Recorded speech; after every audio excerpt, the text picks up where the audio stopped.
तो hello everyone, स्वागत है आपका आज की वीडियो में। आज की वीडियो में हम राज्य और संघीय प्रदेश, भिन्नता में एकता, प्रादेशिक पुनर्गठन और भारत के 28 जो गणराज्य है और 7 जो संघीय प्रदेश हैं उनके बारे में जानने वाले हैं। तो चलिए बिना किसी विलंब के शुरू करते हैं। तो राज्य और संघीय प्रदेश, तो भारत जो है एक विशाल देश है, एक बहुत बड़ा देश है, ठीक है। इसलिए प्रशासन की सुविधा के लिए इसे कई राज्यों और कई संघीय प्रदेशों में बांटा गया है, इसके मैनेजमेंट को ठीक प्रकार से चलाने के लिए, ठीक है। देश को इन राजनीतिक विभागों में बांटते समय प्रत्येक भाग की भाषा, संस्कृति एवं भूगोल का भी ध्यान रखा गया है। अब हमारे देश में कितने हैं? 28 राज्य और 7 संघीय प्रदेश हैं, जो कि नई दिल्ली हमारे देश की राजधानी है, जैसा कि सबको पता है। प्रत्येक राज्य और संघीय प्रदेश की अपनी राजधानी और अपना मुख्यालय होता है, ठीक है। अब भिन्नता में एकता कैसे है? तो राज्यों के लोग अलग अलग भाषाएं बोलते हैं, वे तरह तरह के पहनावे पहनते हैं। मतलब जो भी राज्य के लोग हैं, अलग अलग राज्यों के जो लोग हैं, उनकी लैंग्वेजेस में डिफरेंस है, ठीक है। उनके क्लोथिंग में डिफरेंस है, ठीक है। उनके रीति रिवाज में डिफरेंस है। मतलब सबका राष्ट्र एक है, सभी भारतीय हैं, सभी एक झंडे को प्रणाम करते हैं, सब एक ही राष्ट्रीय गीत गाते हैं, सब एक ही मातृभूमि के पुत्र हैं और उसी के लिए जीते हैं तथा उसी के लिए मरते हैं। मतलब इनमें इतनी विभिन्नताएं होने के बावजूद भी ये हमारा राष्ट्रगान, राष्ट्रगीत सब एक साथ गाते हैं, हमारे झंडे की रिस्पेक्ट करते हैं। तो भिन्नता में भी यहाँ पे एकता बसती है। फिर आता है कि प्रादेशिक पुनर्गठन किसे कहते हैं, ठीक है। तो प्रादेशिक पुनर्गठन क्या है? तो 15 अगस्त 1947 को भारत स्वतंत्र हुआ था। इंडिपेंडेंस डे कब मनाया जाता है? 15 अगस्त को। 1947 में ये इंडिपेंडेंट हुआ था। और 26 जनवरी 1950 को भारत गणराज्य बना, ठीक है। तब से देश की सैकड़ों छोटी छोटी रियासतों को लोकतंत्र के आधार पर संगठित किया गया, ठीक है। फिर 1 नवंबर 1956 को 1956 को भारतीय राज्यों का पुनर्गठन किया गया और 1 मई 1960 1960 को मुंबई राज्य का विभाजन करके गुजरात और महाराष्ट्र, मतलब बम्बई राज्य जो था उसका विभाजन कर दिया गया और उससे ही गुजरात और महाराष्ट्र दो अलग अलग भिन्न भिन्न राज्य बनाए गए, ठीक है। फिर उसके बाद पुडुचेरी, जो कि पहले पांडिचेरी के नाम से जाना जाता था, उसमें उत्तरी पूर्वी सीमांत प्रदेश नेफा और दादरा नागर हवेली तथा गोवा, दमन और दीव केंद्र शासित प्रदेश घोषित किए गए थे, ठीक है। फिर आता है 1963 में नागालैंड भारत गणराज्य का 16वां राज्य बन गया। भारत का 16वां राज्य कौन सा बना था?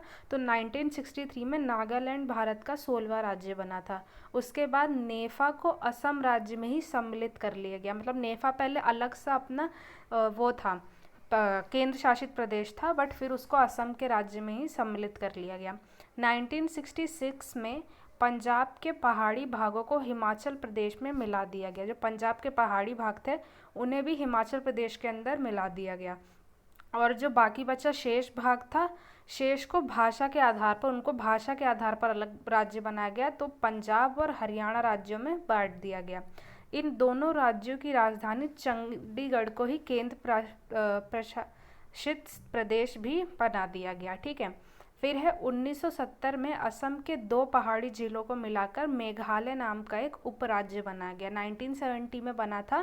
असम की जो 2 पहाड़ियाँ थी उसकी 2 जिलों को मिलाकर मेघालय नाम का राज्य बना, जो कि अभी 7 सिस्टर्स में आता है।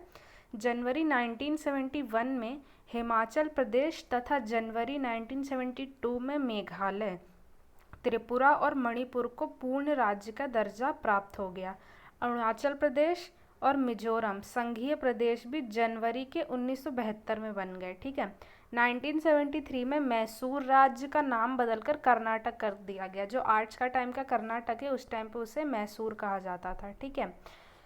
फिर लक्षद्वीप, मिनिकॉय और अमीनी द्वीप द्वीप समूह का नाम लक्षद्वीप कर दिया। ये जो 3 द्वीप समूह थे, इन तीनों को एक समूह को मिलाकर लक्षद्वीप कर दिया गया, ठीक है। 1975 में सिक्किम अपनी इच्छा से भारत का 22वां राज्य बन गया। मतलब इसको ना कहीं से तोड़ना पड़ा, ना जोड़ना पड़ा, ना इस पर ज़बरदस्ती करनी पड़ी, ये अपनी इच्छा से भारत का एक राज्य बन गया। ठीक है। फरवरी 1987 1987 में अरुणाचल प्रदेश और मिजोरम को राज्य बनाया गया था। ठीक है। फिर तदनुपरांत मतलब उसके पश्चात मई 1987 में गोवा को भी राज्य का दर्जा दे दिया गया। दमन और दीव की संयुक्त रूप से केंद्र शासित प्रदेश बनाया गया है। ठीक है। और नवंबर 2000 में उत्तर प्रदेश, बिहार तथा मध्य प्रदेश राज्यों का विभाजन करके 3 नए राज्य उत्तरांचल, जो कि अभी का उत्तराखंड है, झारखंड और छत्तीसगढ़ का सृजन किया गया। इन तीनों से काटकर ही छत्तीसगढ़, झारखंड और उत्तराखंड बने।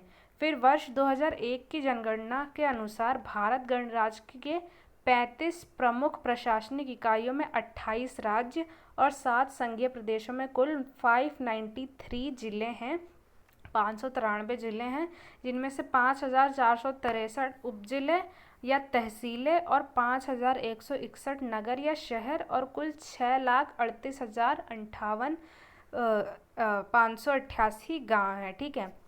अब अपन देखते हैं कि भारत के कौन कौन से गणराज्य है और उनकी राजधानी क्या है। तो असम की क्या है? दिसपुर। अरुणाचल प्रदेश की ईटानगर। आंध्र प्रदेश की हैदराबाद। उड़ीसा की भुवनेश्वर। उत्तर प्रदेश की लखनऊ। उत्तरांचल जो कि उत्तराखंड है उसकी देहरादून।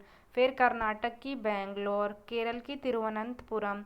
गुजरात की गांधीनगर। गोवा की पणजी। छत्तीसगढ़ की रायपुर। जम्मू कश्मीर की श्रीनगर। झारखंड की रांची। तमिलनाडु की चेन्नई। त्रिपुरा का अगरतला। नागालैंड कोहिमा। पंजाब की चंडीगढ़। पश्चिम बंगाल की कोलकाता। बिहार का पटना। मणिपुर का इम्फाल। मध्य प्रदेश का भोपाल। महाराष्ट्र का मुंबई। मिजोरम का आइजोल। मेघालय का शिलोंग। सिक्किम का गंगटोक। राजस्थान का जयपुर। हरियाणा का चंडीगढ़ और हिमाचल प्रदेश का शिमला। ये तो हैं हमारे 28 गणराज्य। अब 7 संघीय प्रदेश कौन कौन से हैं? तो पहला है अंडमान और निकोबार द्वीप समूह, जिसका मुख्यालय है पोर्ट ब्लेयर में। चंडीगढ़ है, चंडीगढ़ का चंडीगढ़ में ही है मुख्यालय। दमन और दीव है जिसका दमन में है। दादरा नगर हवेली जिसका सिलवासा में है। दिल्ली जो कि अपना कैपिटल है उसकी नई दिल्ली में ही है। पुडुचेरी जो कि पांडिचेरी था उसकी पुडुचेरी है। और लक्षद्वीप की कवरत्ती है। तो ये था हमारे 7 संघीय प्रदेश, भारत के 28 गणराज्य और प्रादेशिक पुनर्गठन, मतलब किस किस तरीके से राज्यों का पुनर्गठन हुआ था, उन्हें अलग अलग राज्यों में विभाजित किया गया था। हमने देखा कि भारत में भिन्नता में एकता किस प्रकार से पाई जाती है और राज्य और संघीय प्रदेश कितने हैं भारत में।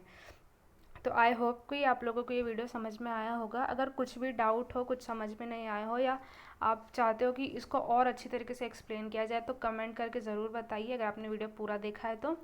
और मिलते हैं नेक्स्ट वीडियो में नेक्स्ट टॉपिक के साथ। जय हिंद।